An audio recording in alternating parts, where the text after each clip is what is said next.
On behalf of the Society for the Visually Handicapped, I, Anushwa Hazra, am reading Triumph of the Spirit by R S Chauhan. It is a hardcover book with a book jacket. The jacket is off-white, on which is a black bordered square, incomplete square, on which the title is printed in white. The top part of this square is blue. Just below there is the image of an eye. The rest of the cover is off-white. Below the picture of the eye is printed in black, "The Pioneers of Education and Rehabilitation Services for the Visually Handicapped in India." The author R S Chauhan's name is printed in black at the bottom of the jacket. The back of the jacket is off-white. At the bottom is printed the name of the publisher. It is published by Konark Publishers Private Limited. A149, Main Vikas Marg, Delhi 110092. The book has 79 pages and the price of the book is 125 rupees. The inside front jacket. The book includes profiles of 5 leading pioneers of the education and rehabilitation services for the blind and visually handicapped in India. They are Annie Sharp, the founder of the first school for the blind in India, Dr. Neelkantrai D. Chhatrapati, who established an institution not only for blind boys but also for blind girls, Lal Bihari Shah, one of the first persons to adapt the Braille script to Indian languages, P.M. Advani, an eminent educationist who endeavored relentlessly for a uniform Braille code for Indian languages, and Sir Clutha Mackenzie, founder of rehabilitation services for the war-blinded in our country. Para. Dr. Chhatrapati, Shah, and Sir Mackenzie experienced blindness themselves. Their heroic struggles against blindness will afford tremendous encouragement to the visually handicapped. Side jacket cover. There is a picture of the author R S Chauhan. R S Chauhan, M.A., M.Ed., is in charge of Teacher Training Unit, Department of Special Education, National Institute for the Visually Handicapped, Dehradun.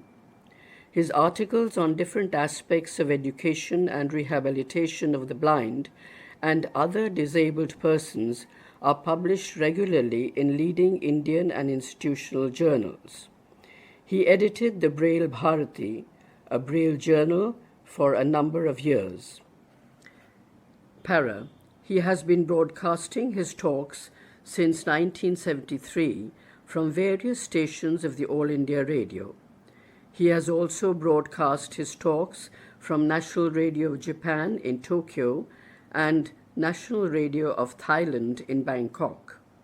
He has presented papers at international conferences on rehabilitation services for the disabled in India. The cover design of the book jacket, Dushyant Prahashar. Page 1. Triumph of the Spirit. The Pioneers of Education and Rehabilitation Services for the Visually Handicapped in India. Page 2, blank. Page 3, Triumph of the Spirit, the Pioneers of Education and Rehabilitation Services for the Visually Handicapped in India. Professor R S Chauhan, in charge Teacher Training Programs, National Institute for the Visually Handicapped, Dehradun. Konark Publishers Private Limited. Page 4, Konark Publishers Private Limited, A149, Main Vikas Marg, Delhi 110092. Page 5 has a picture of Rajiv Gandhi, dedicated to the memory of Rajiv Gandhi, whose life represented the triumph of the human spirit in all its aspects. Page 6 is the same, again the picture of Rajiv Gandhi, dedicated to the memory of Rajiv Gandhi, whose life represented the triumph of the human spirit in all its aspects. Page 7, Forward. I am very happy to find that the author, who is himself visually handicapped and has significantly contributed to education of the blind in this country, has written sensitive biographies of 5 pioneers in the education of the blind in the country. These people were the torchbearers of education of the blind at a time when blindness was synonymous with complete helplessness, and those who had lost their vision were considered incapable of receiving education. It is the spirit of adventure and pioneering that has today led to the development of almost 250 schools for the blind in the country, an integrated education program, and a common Braille code for Indian languages. We owe a debt of deep gratitude to the pioneers and also to the author for diligently collecting authentic material for the benefit of posterity. Para. I have no doubt that the beginning made by the author will inspire other students to delve deeply into obscure archives and bring to light the most valuable contributions made by anonymous workers to foster educational programs for the visually handicapped. Today, this area stands on crossroads of history, poised to make a powerful lunge towards new and widening horizons. Page 8. Lal Advani, President, Indian Association for Special Education and Rehabilitation, A70 DDA Flats, Saket, New Delhi, 7th March 1994. Page 9. Acknowledgements. I convey my thanks to Sri Lal Advani, former Director, National Institute of Visually Handicapped, Dehradun, and President, Indian Association of Special Education and Rehabilitation, New Delhi, for his information about the style of functioning of Sir Clutha Mackenzie. I am grateful to Sri I.K. Gujral, former Minister for Foreign Affairs, and his wife, Srimati Sheila Gujral, also for their valuable information about some aspects of life and works of P.M. Advani, and I acknowledge their contribution thankfully. Para. My thanks are due and are extended to Miss Anne Advani, the daughter of P.M. Advani, for providing me a lot of useful information on the life and works of her father. Para. The Rajiv Gandhi Foundation, New Delhi, has been a rich source of motivation for me in publishing this book. The support and guidance given by the foundation will enhance the value of the book. Sri Wajahat Habibullah, former Secretary, and Sri Pulok Chatterjee, present Secretary of the Foundation, have been a continued source of inspiration and encouragement in coming out with this book.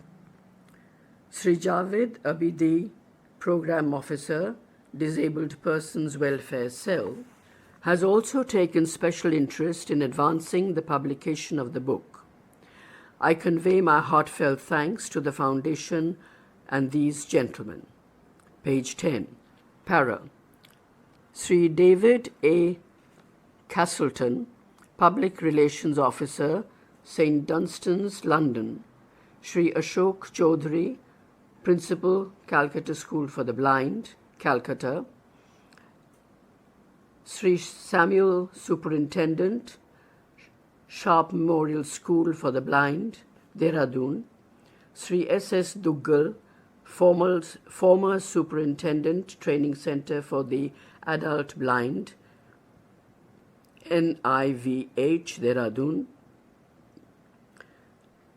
Mrs. Hena Basu of Society for the Visually Handicapped, Calcutta, also extended their cooperation in one way or the other.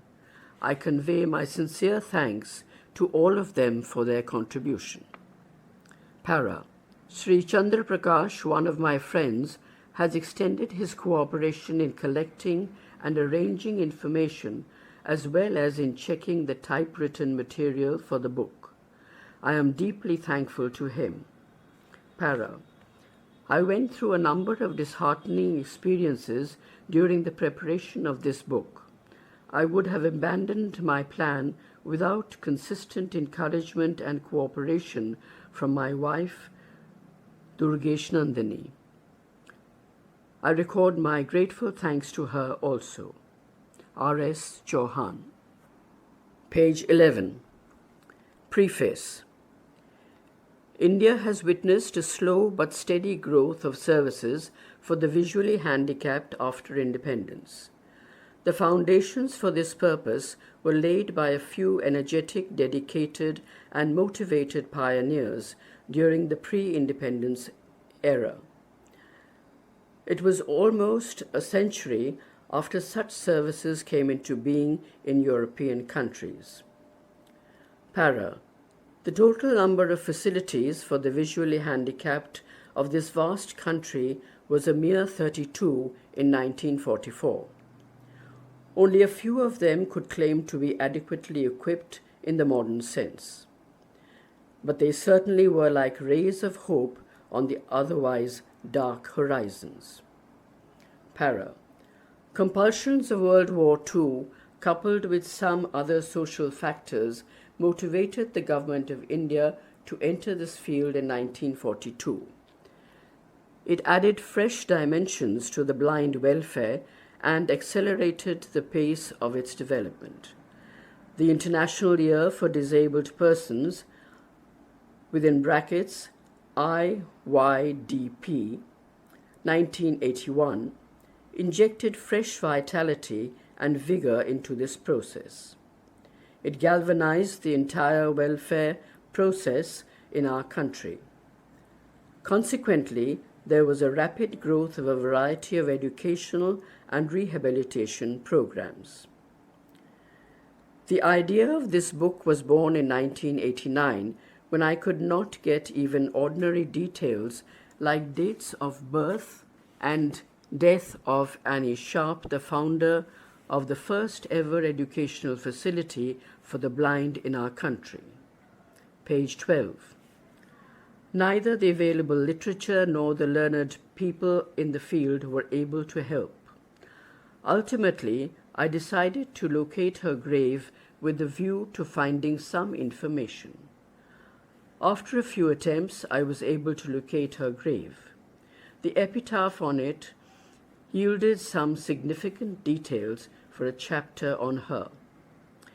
Eventually, I decided to write a book on the pioneers in the field of the blind welfare in India.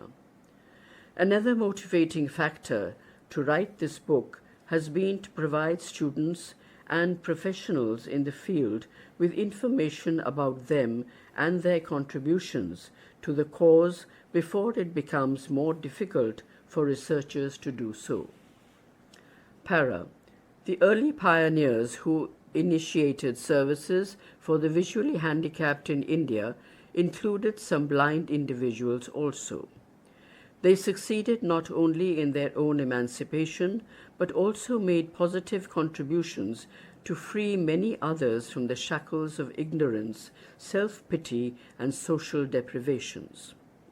It should therefore convince planners, top administrators, and middle-level executives about the role and importance of the blind in the field of education and rehabilitation of the visually handicapped. Para. I encountered several difficulties while working on this book, but the most painful experience has been the tendency on the part of some people not to part with information. It was keen, for example, to include a profile of Miss Asquith, a pioneer in the field during the early period, but could not do so due to this undesirable tendency. Para. The photograph of Dr. Chhatrapati, whose profile is included in this book, could not be obtained in spite of my best efforts. Page 13. It is hoped that the book will be received well. However, it is for the readers to judge its real worth.